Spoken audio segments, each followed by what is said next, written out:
Hello, I'm Mark Dujsik of MarkReviewsMovies.com. And I'm Brett Arnold of the New Flesh podcast and Yahoo Entertainment. And this is At the Movies Again, formerly Roger Ebert and me, a weekly movie review podcast tribute to Siskel and Ebert, hosted by myself and Mark Dujsik, who you just met. So I didn't need to say that part again, but it's an old habit. I've been saying the same thing for 200 episodes. We cover every new theatrical release and every new streaming release every Friday in the format pioneered by Gene Siskel and Roger Ebert, who inadvertently invented movie podcasting with their seminal program At the Movies, aka Siskel and Ebert, and its many iterations. We're just doing that again with two film critics who are active currently and seeing all the movies. So you guys don't have to sift through all of them because did you know how many there are every week? Mark does. I'm talking to you, the listener, because that's the whole deal with the show. Every week we talk about 1, 2, 3, 4, 5, 6, 7, 8. Mark's doing 10 this week. We're doing 6 here on the podcast. I'm slacking. Just for the completionists out there, the 4 that I missed. Riz Ahmed in Hamlet, a new adaptation of Hamlet, which is like thoroughly modern and like how modern is it? Does it use the original text or is it updated entirely? It uses the original text, Huh. But it but takes it's set place. in Yeah. modern London. I mean, It's intriguing, but you didn't like it. So I didn't. Yeah, I unfortunately I think I know enough about Hamlet to realize. Oh, you kind of took out the heart of this story. did Whoops. you know that back then Hamnet and Hamlet were interchangeable? Sorry. I had to I do it. did. I was hoping you were gonna watch it so we could do that joke. We could just call Well, it Hamnet the entire time. we didn't even have But to, I didn't even have to watch it to do that joke. That's how I committed know. I was to doing it. Something called Chow, an Yeah, animated movie from I'm assuming another country. it's from Japan, set in Okay. China. It is Whoa. Studio 4 Degrees Celsius. If people who know their anime studios, it's one of theirs. They have an interesting design style. They have an aesthetic that's very unique, Okay. and I think it's not enough to carry through this movie, unfortunately. Which is kind of Uh, a wacky take on the Little Mermaid. a wacky take on Little Mermaid. Okay. hmm I've I seen made that. it sound more fun than it You is. did. Well, it sounds like Splash, which I've Yeah, but this is animated. yeah. So if they animated Splash, would I And it's enjoy set in it? the future where Whoa. merfolk and humans coexist. Okay. Yeah, Unfortunately, you've sold me on this more than I I was a know I second did. ago. It sounds pretty cool. But you also didn't like that. 2 stars for that and for Hamlet.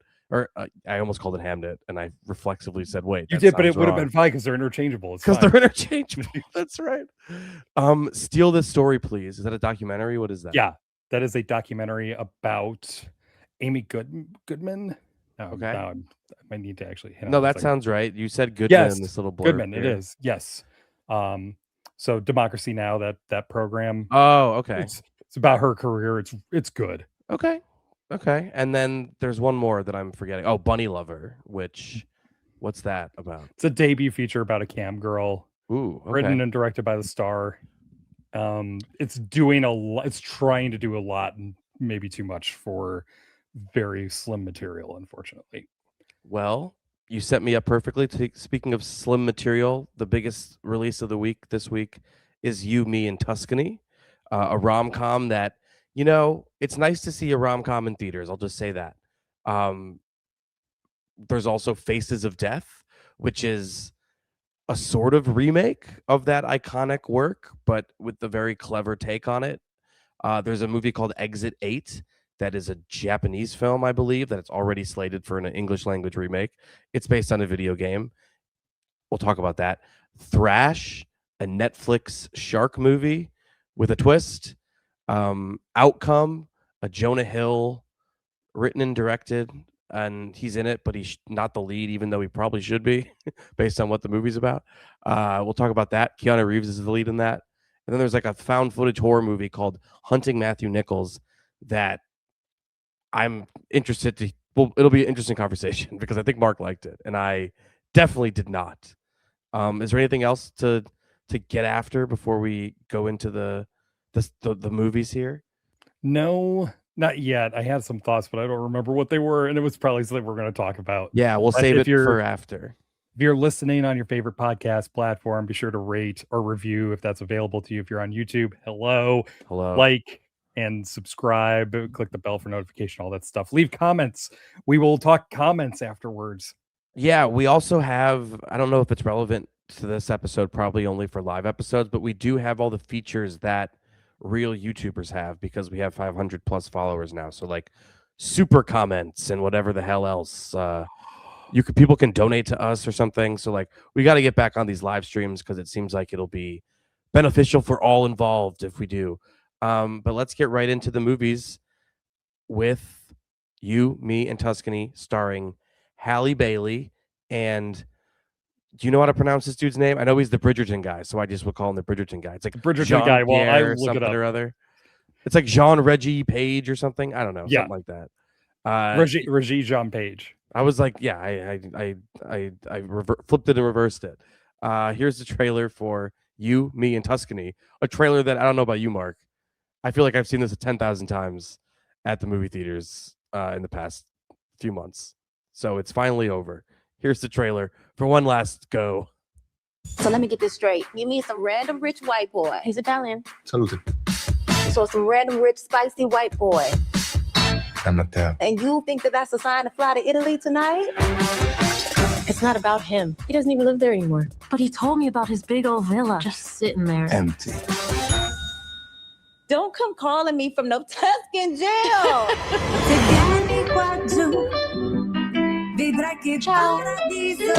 First time to Tuscany? My first time pretty much anywhere. Hello? Who leaves an engagement ring in a junk drawer? What are you doing here? I feel like all the ingredients are there for a silly, fun, farcical, almost rom-com. But for whatever reason, this one feels like so labored or something. There's something wrong with it that makes it feel off. And maybe you can speak to that. I'm assuming you feel the same way. I think we both just saw it and we both filed similar sounding reviews. Yeah, it's a romantic comedy about, a young woman who travels to a foreign country and meets the man of her dreams there, but there's complications.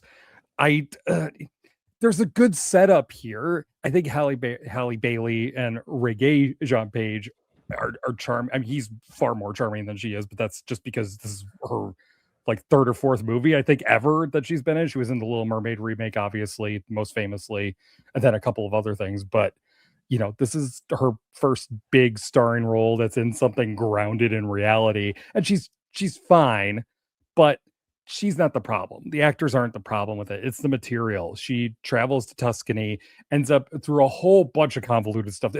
To talk about this movie is just to talk about what happens in it instead of who these people are and why they're doing what they're doing. It's just what happens. She ends up in a villa from this guy that she just met in New York, and then she pretends to be that guy's fiance so that she's not arrested while she's in a foreign country. And then she has to put on that show that she is this guy's fiance, and while falling for the guy's cousin / adopted brother when he shows up. Yeah, you're right. The material is there. I think once there's a turn right at the end of the second act, when a real complication literally shows up in the country to throw all of her plans into the works, and she doesn't know what to do. I think the movie comes alive right then and there. And it's too bad that, the filmmakers didn't realize that's the actual conflict here. That's where we can get the comedy. That's where we can get the suspense and the tension and the drama and all. Yeah, I was gonna ask, what is the comedy? It's not there. That's the problem. Yeah. It's not there. It's her pretending to be this guy's fiance, and then once the family is like, "Oh, okay, we believe you." Yeah, it's not funny anymore. It's not funny anymore. Yeah.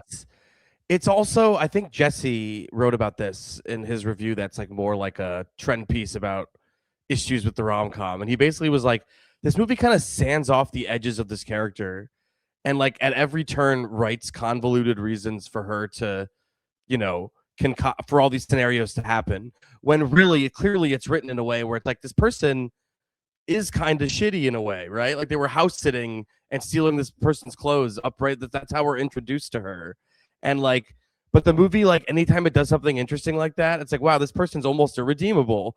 There's like 15 reasons why it like backs into It adds like a dead mom thing. It adds a culinary backstory that she's a chef who doesn't do it anymore because her mom died or something. Like, it just adds all these layers that don't need to be there, which is it adds a festival that they barely cover just so she has an excuse not to get a hotel room and has to break into this guy's house. yes. Yeah. It all is so concocted, when I think it would have been perfectly fine to have a little bit of a thornier character and have her be this person who's purposefully doing the things that she's clearly purposefully doing, that the movie is like whoopsie doozy about. But yeah, I totally stealing Jesse's insight. But like, once he said that and I saw the movie, I was like, yeah, I totally see where you're coming from. It can't let this woman be perceived as potentially doing any wrong. So it just lays on all this other shit that doesn't really matter and doesn't let these two characters really thrive in any way. That's actually incredibly insightful, because also just think about just her. Is it because of Halle Bailey's image that they're trying to maintain? Because even like the guy that she meets at the hotel to start off the whole thing, he passes out before they can do anything in the hotel. Oh, that's room. Right. Yeah. Like, she has to have this particular image that she has to maintain, and maybe that is why, maybe the material doesn't work that well, just because her agent or whoever is coming in and saying, no, we need to maintain nothing sexy. Look. Nothing sexy in this rom-com, please. Yeah. Nothing funny either. If she's staring at his bare chest, she has to look up occasionally. She can't just be like, yeah. the whole time. It's weird. Yeah. That is, It's like halfway almost charming, but it just keeps getting in the way, I feel like, of itself in ways that I didn't really care for. I don't know. I was mostly disappointed that it was not a globe-trotting sequel to You, Me, and Dupree, and Dupree is actually not even in it at all. It's a little confusing. If you're a Dupree head, and we're hoping this was a sequel, is anybody a Dupree head? I don't. No, it's actually one of the worst movies I could think. It's awful. Yeah, it's so bad. Why is it so bad? Like, I don't remember. It had all the ingredients for like it should be fun. It's Owen Wilson was doing comedies a lot back then, and I feel like it's like too serious or something. It's like, I don't remember. That movie's weird. But either way, You, Me, and Tuscany has nothing to do with it, despite the titles being pretty similar. I guess 2 stars for You, Me, and Tuscany. Maybe 2, not 2.5. It's almost there for me. Is like, just they're in Tuscany and it looks nice. But like that movie with Kevin James was like much better shot, noticeably, I thought, like, than this movie, where they both like, movies where people are abroad and the whole deal is look how nice these places are. I feel like they sold it better in Solo Mio than they did here, which is very flatly directed. It is, but I can't give it that high, even though I'm kind of close. When that third act complication shows up and throws everything off balance, I was like, oh, this is starting to be interesting, and I like these characters. I like this complication. I like where this is going, but that's not enough. So 2 stars for me for You, Me, and Tuscany. All right. Let's move on to, this is a Red Band trailer. I have to warn viewers. Yes. Faces of Death. If you don't know what that is, we'll explain the whole thing. But it's probably, if you're a film fan, it probably means something to you if you grew up at a certain time. You have heard of it for sure. You've heard of it. Yeah. It was definitely like, as the movie describes it, it's like the first viral video before the internet invented them. Here's the trailer for Faces of Death, made by Daniel Goldhaber and Issa Matse, filmmakers behind Cam, a Netflix movie about a cam girl, very good, 2018 or something like that. And then How to Blow Up a Pipeline is also theirs. And this movie was shot in 2023. It's only coming out now. I feel like it's as relevant as ever with what it's getting at. Here's a trailer for Faces of Death. Here at Kino Moderation, we protect people. The young, the innocent. When you come across content that violates policy, flag it and move on. You may be tempted to look into it outside of work, but don't even think about it if you can help it. Now it is time to witness the many faces of death.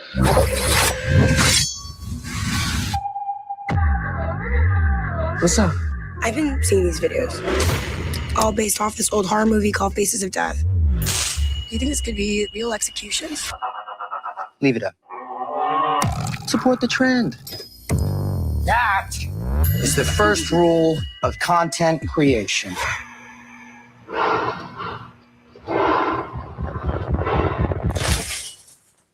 Give the people what they want. I think this movie's kind of ingenious, and it should be like a blueprint for how to remake a movie, even though this is a very specific, unique, like the original is hardly a movie. It's a fake documentary that was purported, the reason Faces of Death is legendary and iconic is because it's essentially a snuff film that is just a compilation of people dying, and it was purported to be, this is real footage of people dying. And before the internet, where like you couldn't just easily verify that that's not true and it's actually fake, it's all staged and whatnot, except for like I think the autopsy that's in it is a real footage from an autopsy. But anyway, it's just this movie, Cases of Death, modernizes it. It's so clever in how it uses the original Faces of Death as a jumping off point for a modern slasher that is very much about. It's like about the images. You know what I mean? I'm trying to. It's like a lofty thing, but like it's about how nowadays we are inundated with the type of images that were once on a banned VHS tape that, said banned in 46 countries on the front cover. And the whole mystique was, this is fucked up footage that you don't want to see. And that's why people wanted to see it. And now, as the movie makes very clear, even the trailer does, we're scrolling TikTok. People are dancing. We're doing a get ready with me video. Someone's making a meal. We watch some actual murder from like a war. Some kid gets blown up and we just see it now and just scroll right by. So this movie's about desensitization to violence. I just am so taken with it. It took me a couple viewings to really warm up to it, because the first time I was like, this is more of a traditional slasher than I was expecting from a Faces of Death remake. But the second time I took it on those terms and I was like, this is kind of nailing the assignment, I think, of what it set out to do. Yeah, it does. It works really well as a horror movie for, if you're just there for, the bloody show that is putting on in the background. It works really well as a thriller, as a techno thriller, where it uses computers and people's knowledge of computers to play this cat and mouse game where they don't know or they do know, and depending on whether or not they know. Tracking on the link, I was like, this movie's brilliant about the internet. Yeah, these guys know smart the internet. about it. It's so smart. Yeah, it's smart about it. And then it also does work as a commentary on how violence has just inundated our day-to-day lives everywhere, where this movie came out. This movie, obviously, you just said, was made, and it couldn't have been made before. The US government is posting snuff films on their official social media accounts. Yes, like that's something that has just happened in the last couple of months. Yeah. I mean, that's crazy. But that's where we're at now, and this movie is kind of showing that we've been there for a while. It started well before Faces of Death, when people were obsessed with potential of seeing real grisly, gruesome deaths. And now it's just there, even if you don't want to see it. I really like that setup of the Barbie Ferreira character. She's the one who starts to suspect that those videos are real, is a moderator for this social media platform.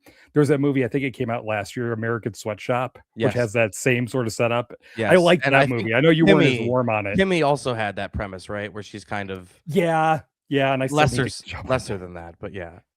It's interesting how they take that angle and that job to tie it together with this serial killer who's going around. Oh, and I mean, I got to talk about Dacre Montgomery, the actor who plays the killer. Really, really unsettling performance. He's really good. Yeah. It's got a really interesting, like, it ends up being like a cat and mouse thing where like this killer is hunting this very specific person, and we're watching the very specific person who is also hunting them. But yeah, and like it literally leads to a scene where she watches the original Faces of Death on VHS. And yeah, the killer using Faces of Death he's basically the killer is recreating scenes from the Faces of Death movie and posting them online.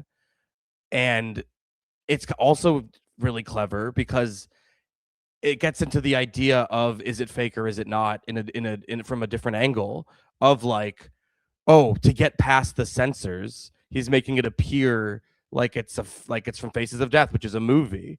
and that means the algorithm will show it. It's fine. The algorithm loves remakes, as this meta movie tells you at a certain point.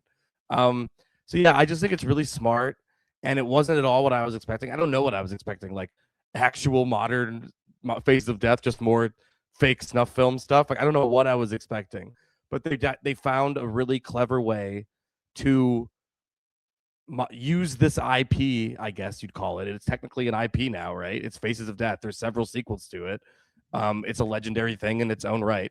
So to use that IP to like actually say something about where we are now and how violent images have changed since the 70s to now, I just think it's so smart about how it tells its really well-made, cleverly directed, like the biggest comp for the serial killer stuff for me is like Manhunter. Like it's very creepy and unsettling. And the first time I saw it, I was like, this isn't really matching the energy of the ad campaign. That's like, the most fucked up thing you'll ever see. Then the second time I was watching it, I was like, I'm just desensitized because the things that happen in this movie are pretty fucked up, to be honest with you. Like there's like, fathers and sons kidnapped and killed, and like a body like poured acid on it and cut up into pieces. Like it's not a light watch, but I don't know. Something about like the name Faces of Death just conjures such specific like, oh, this is going to be like transgressive. And I don't think the movie is transgressive. I just think it's really smart about depicting like it's almost like indicting its audience while it's, depicting this stuff. I think it's very well considered in all aspects. Yeah, I think just the fact that the filmmakers realized you don't need to remake Faces of Death and just tell this other story that's pointing out that remaking Faces of Death is kind of pointless at this point when you have social media to do that for everybody at this point. I think that's really smart just on its own. And that might be the most transgressive thing. If you go in expecting it to be just a montage of death and dying, and just telling we don't need to show you that.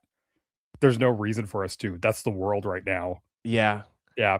And like what motivates the killer. I mean, it's almost like a Scream movie in that like it ends with like a killer monologuing about what they're doing and why. But it works. Like I feel like it works in a Scream movie, and it works here because the movie does have a point of view and is about stuff. And what really gets to me is the ethos of the killer. The movie makes very clear it's not subtle. Took me maybe 2 viewings though to catch that how much they were paralleling this. But like the killer and the tech companies basically having the same ethos, and enabling the spread of, the algorithm feeds on this content, so the killer's giving it to them and everyone benefits. It's really fucked up. So like it's really incisive in that way too. It's the more I think about it, the more I'm like, this is really good. And it's just genuine. It's like it's actually unnerving as a horror movie. I do think it works in that sense. It's got tension. The horror scenes are actually well staged and stuff. So I think it works on multiple levels. And I'm very taken with it. It's 3.5 for me for Faces of Death. It's 3 stars for me. Strong 3 stars though, which I was maybe not expecting. I know and everything, but man, it's good. Unassuming. It's just good. Yeah, I'm really delighted that this exists, and it's just it's instantly the best movie with the words Faces of Death in the title. There's like 4 or 5 of them, I think, and this is the first real movie. I had to look it all up. I think there's like 4 official ones, and then a couple of. I don't know how you are an unofficial Faces of Death movie, yeah. Okay. That just sounds like a snuff film. Yeah, exactly. Unofficial Faces of Death movie. My own compilation of murders and whatnot. Yeah, it's just better than it has any right to be. You hear Faces of Death is getting a remake, you're like, oh geez, what's that going to be? And you're like, oh no, it's actually an interesting, thoughtful movie about the way we live today. It's like, wow. And it also delivers as a serial killer thriller. So yeah, I think it's quite good. I hope it's a hit for IFC. I know it's their biggest wide release yet. It's their widest release. They've claimed they're going out wider than any of their other movies. So hope it pans out for them. Looking forward to whatever these filmmakers do next. They have been on my other podcast a couple times and are very nice people. And I'm happy I don't have to say that their movie sucks, because it doesn't. It's very good. Next up, Exit 8, a movie that is very much a video game adaptation. And that's not why I didn't like it. I actually thought the video game adaptation part of it, I'm like, this is really cool. This works. it lost me, Mark, when it tries to be about something. I'm like, this isn't, of all the movies that I don't need to be about something, I was kind of bummed when this became about something. Here's the trailer. Exit 1, 2, 3, 4, 5, 6, 7.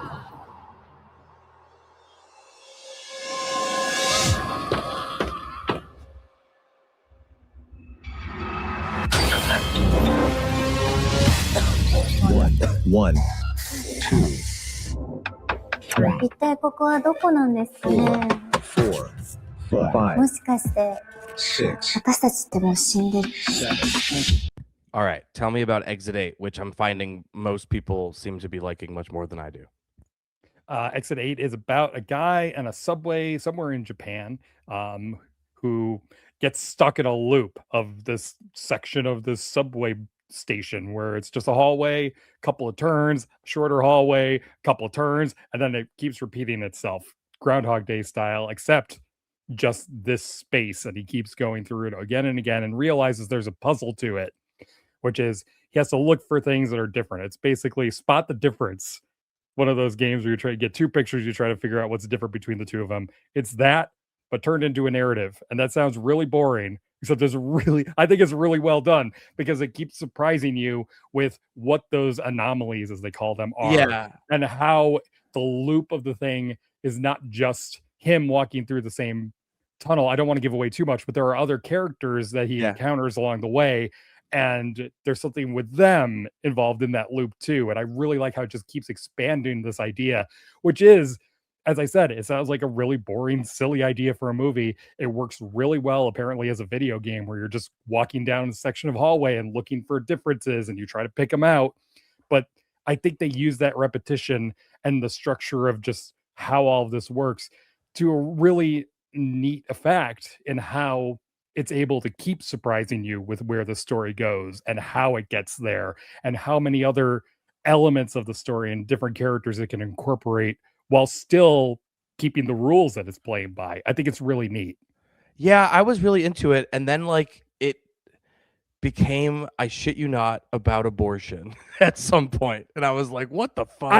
I don't know if it does. I don't know if it does. It's, I mean, I'm reaching a little, I mean, I'm not reaching. It does broach the subject of fatherhood, and the idea of should I or should I not get an abortion is like becomes crucial to this movie. As I said, I said everything I wanted to say basically when I teed it up, because I just think this movie was really cool as like a puzzle video gamey thing. Maybe the video game has that story too. Whatever. It's my criticism remains that like I thought it was really compelling and cool as this puzzle experience when it has those little rats with eyes and mouths and weird shit on it. I was like, this is fucking scary and cool. That's imagery I haven't seen before. But then it started to be about something, like every other horror movie that has to be about something. And I was like, this is so much less interesting than it was 5 minutes ago to me. And it never really recovered from that for me, which is kind of maybe an unfair criticism, but that's definitely how I felt watching it. Yeah. I think it might be a little unfair because I think you're getting very specific about what you think it's about. And I don't know if the movie actually is saying that that's what it's about. I think there are little clues within the stuff that he, like over the phone. No, it's not giving away too much. Like one of the early scenes is it's like a first person point of view, like a video game that it eventually jumps out of, which I thought was also very cool. Yes, I appreciate it. I appreciate it when it jumped out of the first person POV, because I was like, oh god damn it, the whole movie's gonna be like it's not. But I think even the POV shots work really well to communicate what the guy is doing and what he's going through at that moment. So that's well done. But on the phone, he's on the phone with an ex-girlfriend who's telling him that there's a baby potentially. Yes. And I think if you listen into the background of that, I think, well, maybe not. Yes. I think it depends on where she's at and all of this stuff. I don't think it's very specific about what the choice she's going to make. I don't think that's relevant. I think the big question is what's he ready to do be about a it, father? if anything. Yeah. I don't I just like, again, I don't know. Maybe it's a me expectations problem. But this movie being about if a guy is ready to be a father It's just not what I But it's also it's not what I wanted out of it, I guess. it's also a little bit more about that. It's not just about fatherhood. It's also about just like the character of who you are and what you're willing to stand up for and why you're willing to stand up for it too. That whole thing at the beginning isn't necessarily about fatherhood. It's about, there's a guy yelling at a woman with a crying baby. It's about him just keeping his head down and knowing that's wrong. I don't like that that's happening, but I'm going to be like everybody else and just keep my head down and not do anything about it. And that says something about him, not necessarily as a father, but as a person. And I think that's what the movie is addressing more than all that more specific stuff. I think it's really cleverly adapted, though, as like it made me think of like, oh wow, this is kind of how you should adapt a video game, like in terms of it's a puzzle game, right? So you're basically just putting the audience in that position of trying to, I don't know, it sounds so basic, but like I haven't really seen a movie genuinely just like feel like it is the video game. You know what I mean? Like I haven't played this game, but it does feel like what could it be other than you're walking through a space. If there's an anomaly, you turn backwards. If you don't, you go forward. Like it feels like it's very literal. Like this is probably what it is. And I thought it really worked in that sense, but it also drew me nuts in that I was like, I would speed run the fuck out of this. Like it's driving me nuts how slow he's taking everything. I'm like, okay, yeah, make a decision, go back, go forward, whatever. Like I'm just too, I don't have the attention span for this kind of game. I would just absolutely be ruining. I would be on level 7 and starting over because I fucked up. You know what I mean?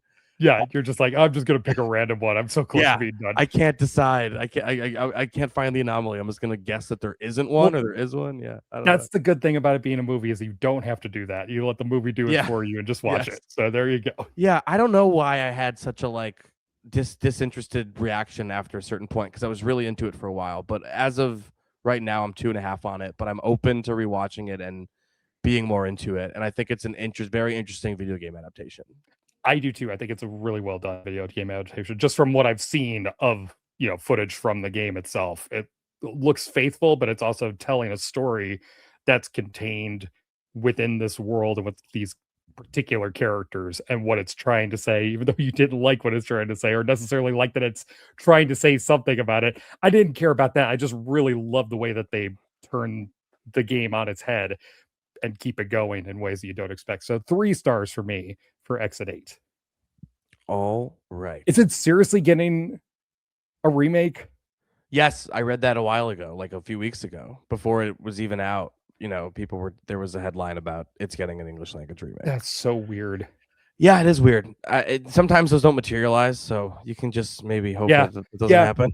It's kind of irrelevant. Like remember when Tony Erdmann was supposed to get a remake? Oh, I'll never forget that one. It's Lena Dunham and Jack Nicholson. It was supposed to be Jack Nicholson's big return to movies, and it never happened.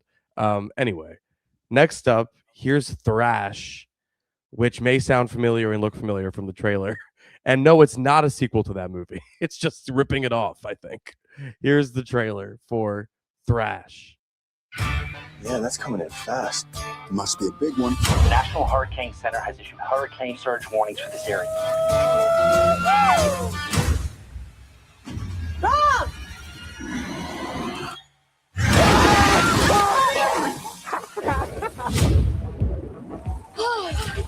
Just breathe.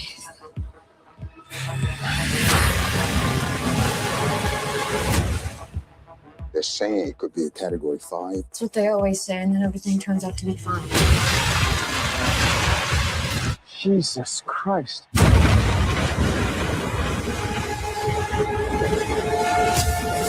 Lisa, get your high ground!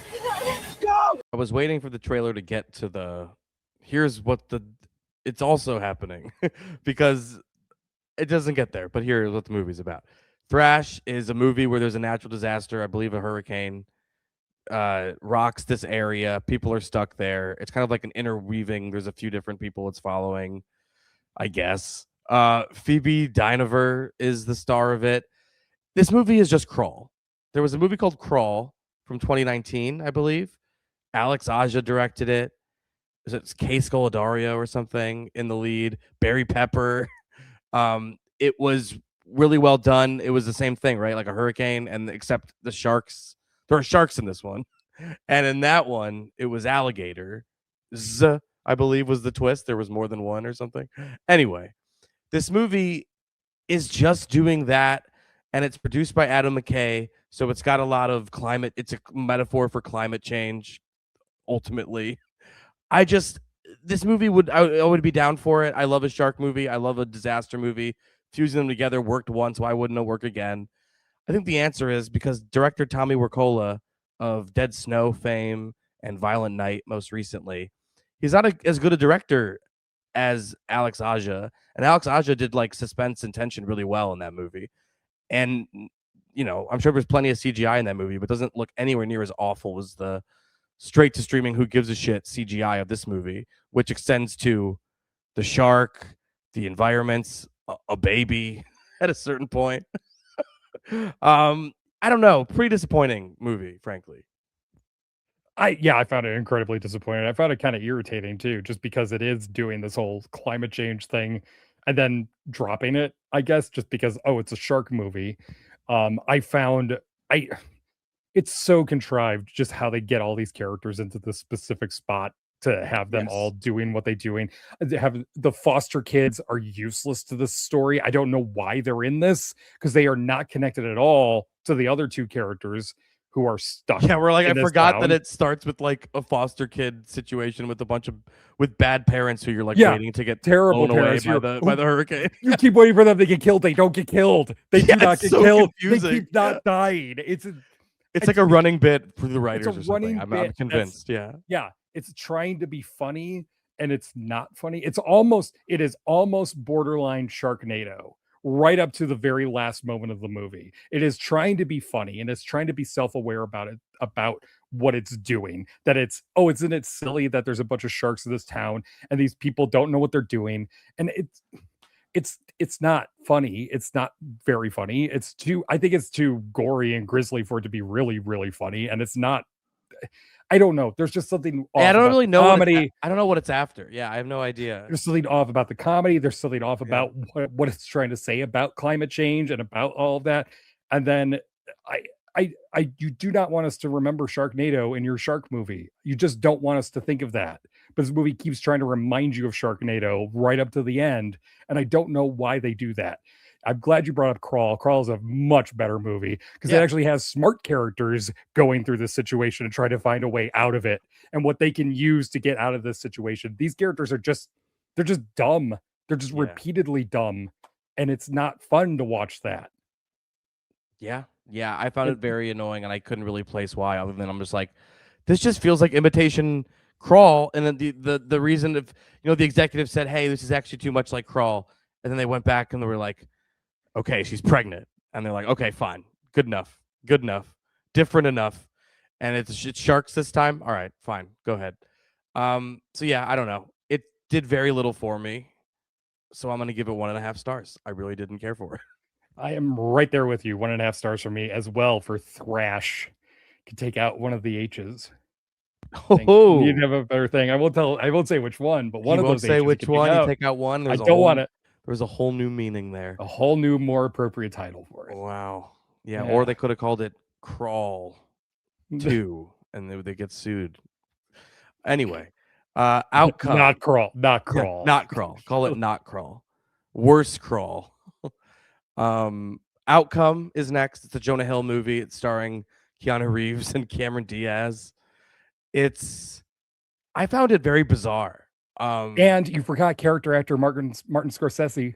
Well, he is a delight. He's so good in this. He is the best thing about it by far. And I think those scenes are in miniature what the movie's after in total, and those scenes achieve it. And the rest of the movie, I'm not so sure about. Here's the trailer for Outcome. Reef Hawk.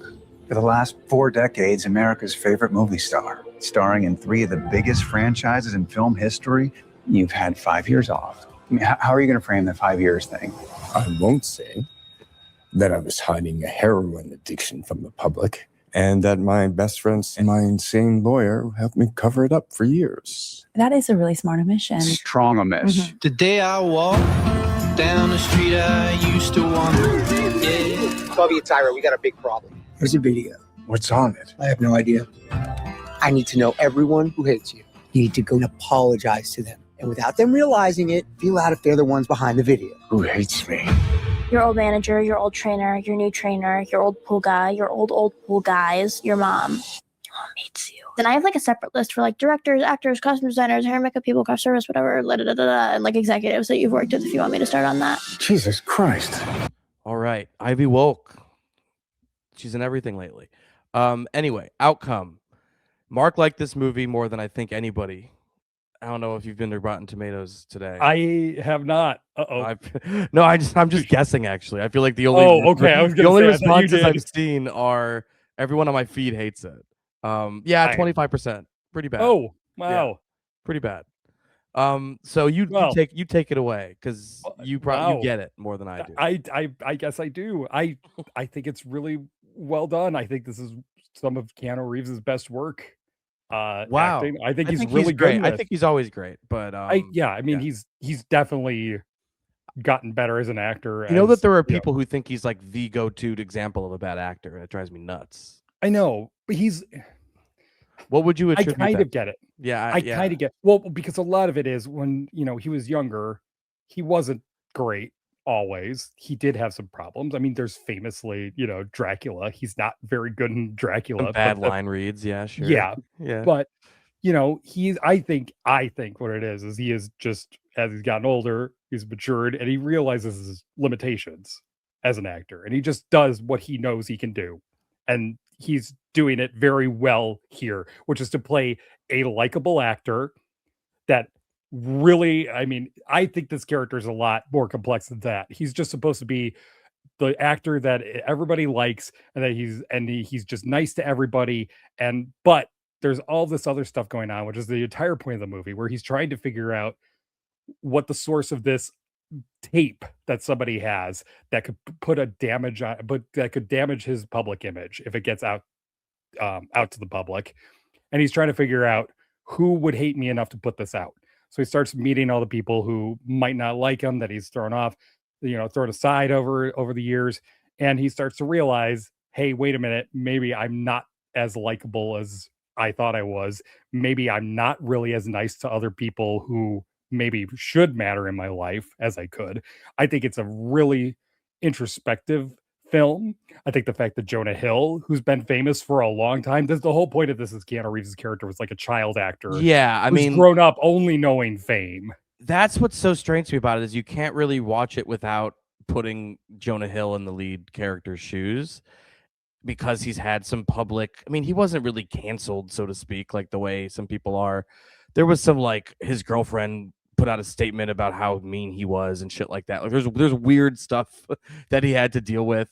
This movie is about being a celebrity and in the public eye and public image and how it's manufactured mostly behind the scenes and how it's fake. And, instead of, I feel like this movie's just kind of cowardly because it seems like it wants to address the things that Jonah Hill wants to address, but then it's like, well, actually, no, it's just this guy who has a heroin problem. It's not me. I don't have a heroin problem, but it all is like kind of like subbing in for whatever you want to put in for him. I don't know.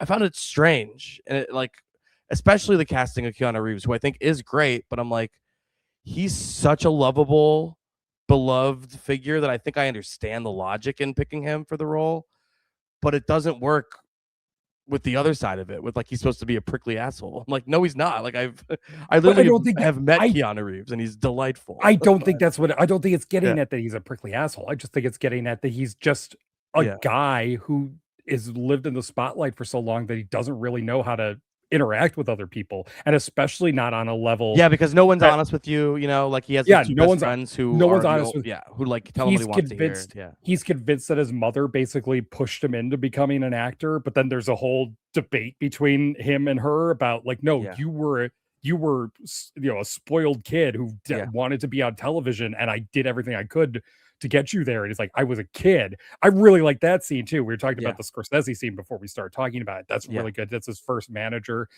Susan Lucci plays who now works mother. out of a bowling alley. It's great. Yeah, Scorsese does. Lucci's character is on a reality TV show, and they're staging that interview, that reunion on the reality show. I think those scenes are so good that I don't know. You're right. I think there is a different side of the movie, which is Hill's character. Jonah Hill plays a crisis lawyer, and that's all, broad satire about cancel culture and how you respond to something like some kind of controversy going on with a famous person.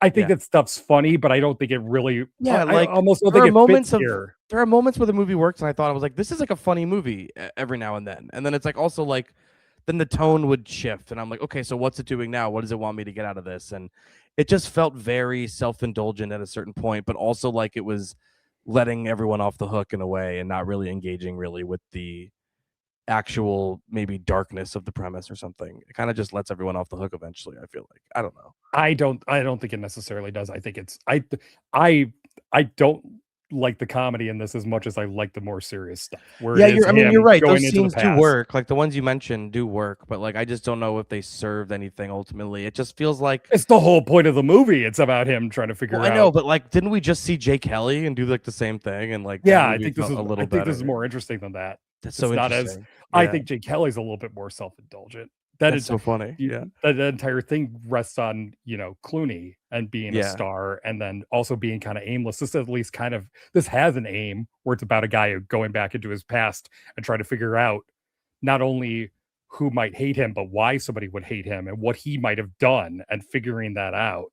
Versus, Jay Kelly, I think the most, we've talked about that. The best scene in Jay Kelly is the ending where it's just putting a bunch of George Clooney clips together and saying, oh yeah, I remember George Clooney and I've watched all those movies. And it is cool seeing George Clooney He wants to go become a big again. star. He did it Yeah, wrong. just wants to do it again. The And bittersweetness of it. Yeah. You can't do it again in this movie. You got to Yeah. just keep going. I like that. I like that this movie was 75 minutes basically before the credits. Yeah. It's very short. I honestly think it could be a little bit shorter. I don't think you need as many scenes in the law office. Yeah. I think you could have maybe thrown in a couple of other characters that might not like him. I'm Would've been halfway more there on this one. A lot of people were pretty mean to it and thinking it was, I don't know. I didn't read all the ton of reviews, but like a lot of mean reviews. I'm just like, I'm 2.5. I'm like right there in the middle. I think this is kind of funny, kind of insightful, but doesn't really get the full way on either. But I do think Keanu Reeves is very good. Hill is like kind of funny in this, I guess, but like it's very like stunt. Like he shaved his head and has a beard and he looks entirely different. It's like a stunt performance almost for him. Yeah, I don't know. 2.5 for me. It was weird. I found it very strange. Yeah, 3 stars for me for Outcome. I like currently on Apple TV Plus. Yes, you have it's on Apple Plus. TV right now. You can stream it. Keanu Reeves in a movie on Apple TV. It just is surprising to me. Anyway, next up, Hunting Matthew Nichols, a found footage horror movie that I don't think does anything new or interesting with the form, but I think Mark might disagree. Here's the trailer for Hunting Matthew Nichols. Families are desperate for answers after their teenage sons disappeared without a trace. The 17-year-old boys, Matthew Nichols and Jordan Reimer, were last seen on the evening of October 31st in Port Rupert on the northern edge of the island. Their families are holding out hope they'll be found safe. If you believe everything, I don't know how it's possible to stay grounded in this world. It's me. It's Tara.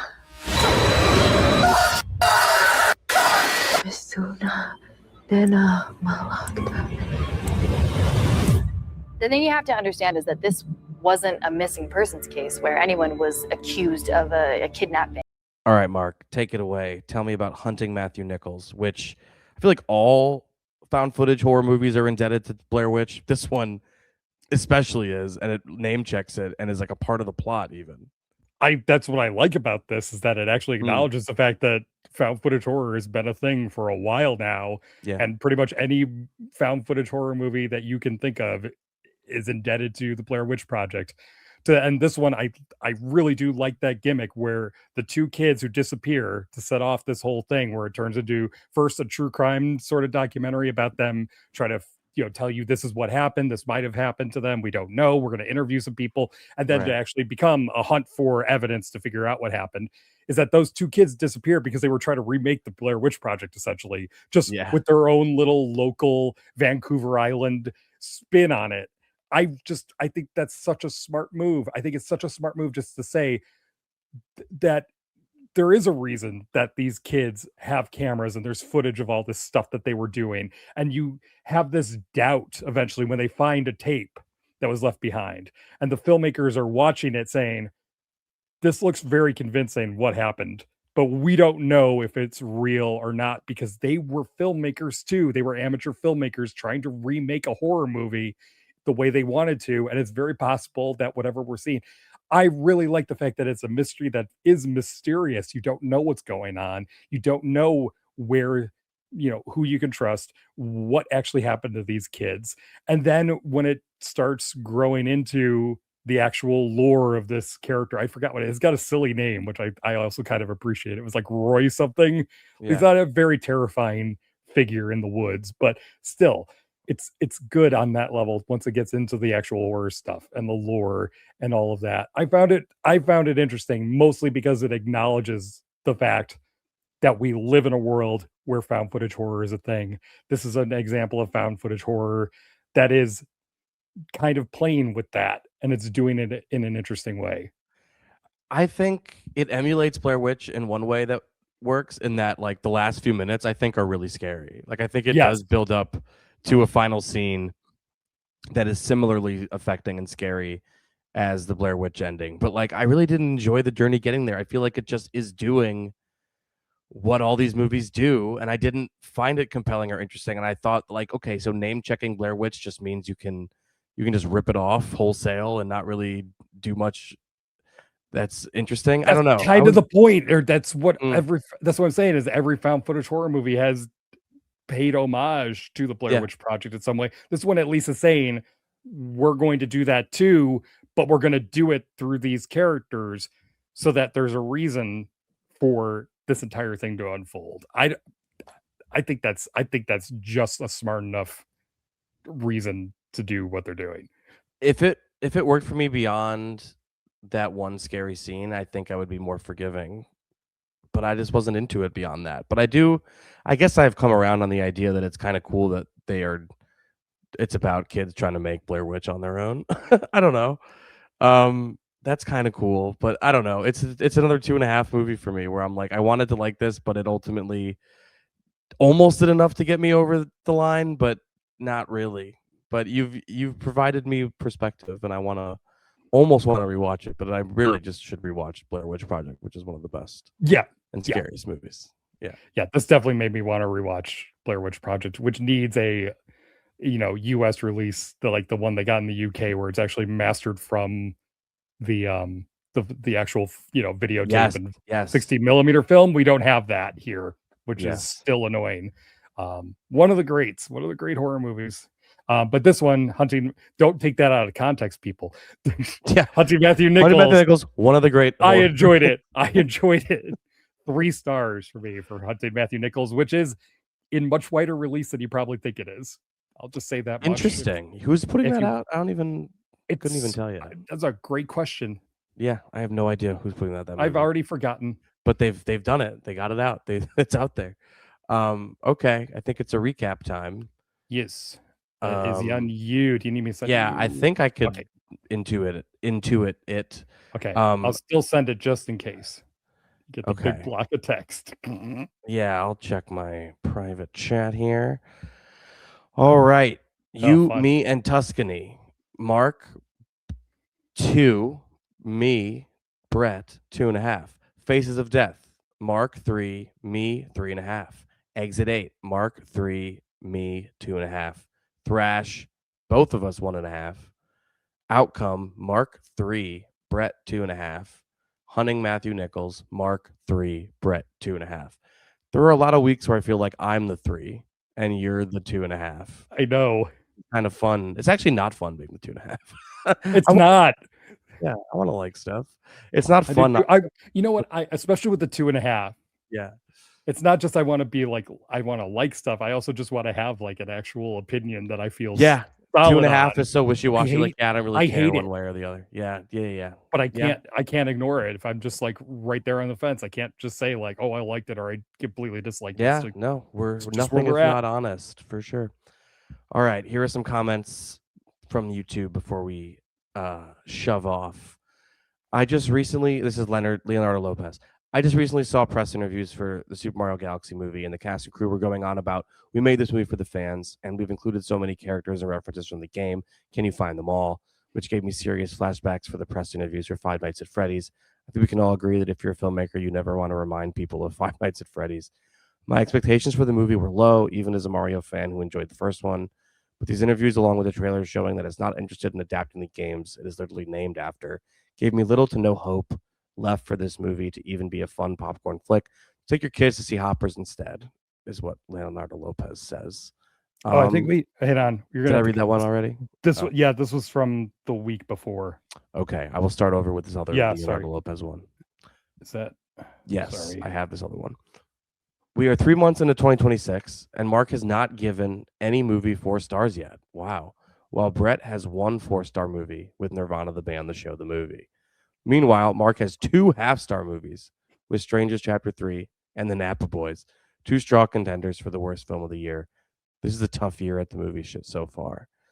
No 4-star movie from you. Did that surprise you to hear, or did you know that already? I knew that, Wow. but I also still feel like it's kind of early. It's April. It's April. I mean, it's April. I gave a good amount of things 3.5 stars, I feel. Yeah. 3.5s are always impressive for me when they happen, no matter when they happen. Okay. Interesting. Thank you for that.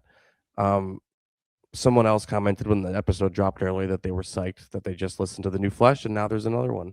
Yes, that was a busy day for me. I got them both out in the same day, I think. The drama, Carrie Mulligan, friend of the show. The drama makes for a great conversation piece, because while I probably wouldn't be bothered by that revelation, because the teenage mind can be insane, I wonder how many may end their engagement or friendship with that person.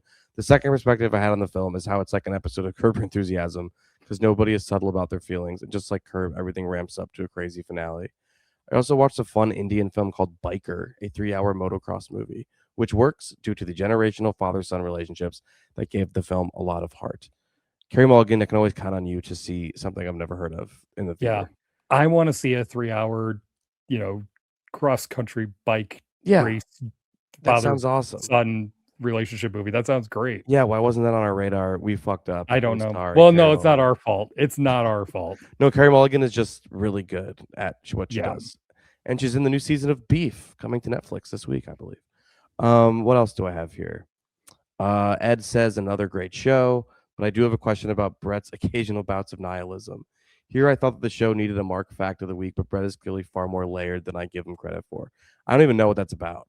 What nihilism? I don't remember. I'm sure I was nihilistic about something. I feel like we both kind of get nihilistic about certain things. Yeah, if anyone remembers, let us know. I don't remember. This week it was Faces of Death. Yeah. Yeah, that movie's a good dose of nihilism for sure. Yeah. Someone said they're proud of me for getting a real job and writing about the movies. They're really happy. And they said it's like the movie Long Walk, and I won. So thank you, AF It kind of is in this economy, in this market. Yeah, it's very crazy. This podcast is definitely the reason why. So thank you guys for listening. Anything else, Mark, before we get out of here? Don't think so. What's next week? Next week. Oh, God. Yeah. Let's see. April. There's a lot of stuff up in the air. Oh, the big one is Lee Cronin's The Mummy. Yes, apparently you do have to. I think we're contractually obligated to say Lee Cronin's The Mummy, so nobody thinks Brendan Fraser. Yeah, apparently there was a test screening where there was a huge issue with the crowd that people were like, "Where the fuck is Brendan Fraser?" Brendan Fraser? Like the whole vibe is just not the movie they were expecting. Apparently, that movie's gonna be interesting. So that's the big one. We'll talk about other stuff, and I'm just gonna say it. We're gonna be probably missing some stuff because certain places are not offering their movies for next week, even though there's plenty of them coming out. So that's good news for us because we'll be covering less, but it's bad news for you, the audience. And if you don't like 15 or something, if you don't like it, let people know when you are like, "Hey, where's the review of that?" It's probably not because of us. Do you have Ballistic? That sounds cool. I don't even what. There's a Lena Headey Brainstorm Media movie.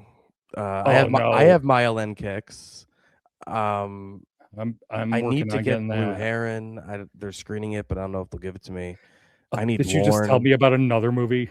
Oh yeah, there's a million. I'm looking at box office. Oh God. I'm looking at Box Office Mojo's calendar, and it's fucked up. Okay. 1, 2, 3, 4, 5, 6, 7, 8, 9, 10, 11, 12, 13, 14, 15, 16, 17, 18, 19. I don't. Yeah. There's Yeah. 19. Yeah. Yeah. Fuck. And you just told me about one that I didn't know about, even though I think wasn't you in looking real at time this. found out about at least one, maybe two just now. Do you did I watch Panda Plan, the first one? I don't Yes, remember. you did. We reviewed it too. Fuck. Do I have to watch I know. Panda Plan too? Oh, Jesus Christ. You have to watch Panda Plan: The Magical Tribe because I need to see your reaction to it. That's all I'm gonna say. God damn it. Okay. All right. We'll see you this next was week with that. See you next week with all that shit. Oh my god. 19. We'll see how close we get to that. It will not be 19. It'll be 7 to 10 is my guess. Okay. Bye.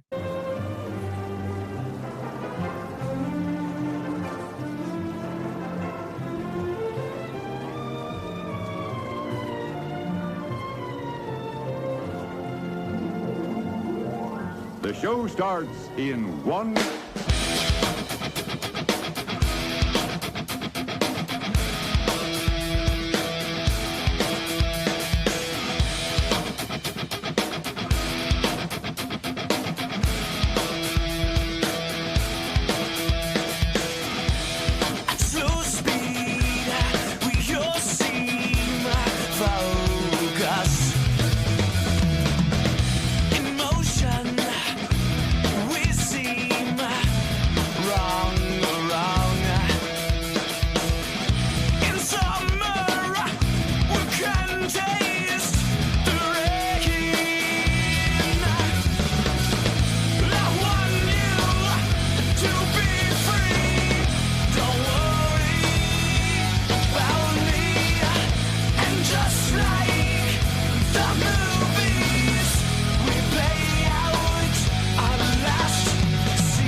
자연사, shut up.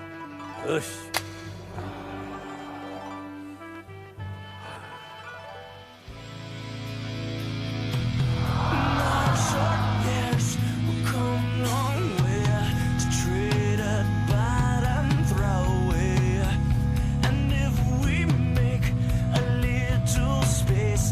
Science fiction showcase.